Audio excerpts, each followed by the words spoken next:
శివరాత్రి వేడుకల్లో అపస్మృతి. పవిత్ర స్థానాలకు గోదావరిలో దిగిన 5 యువకులు గల్లంతు. తూర్పు గోదావరి జిల్లాలో మహాశివరాత్రి వేడుకల్లో విషాదం చోటు చేసుకుంది.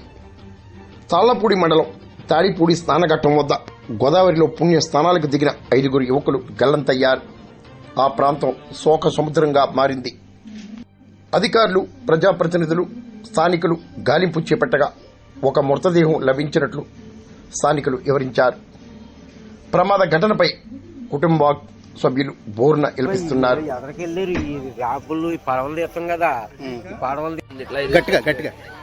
ఎక్కడి నుంచి ఎంతమంది? 11 మంది ఎంతమంది అయితే 5 చచ్చిపోయారండి, మునిగిపోయారండి ఒకరికొకరు. ఏ ఊరు వీళ్ళంతా? మా ఊరండి తాడుపూడి అండి. ఏం చేస్తుంటారు? మామూలుగానే చదువుకుంటారు.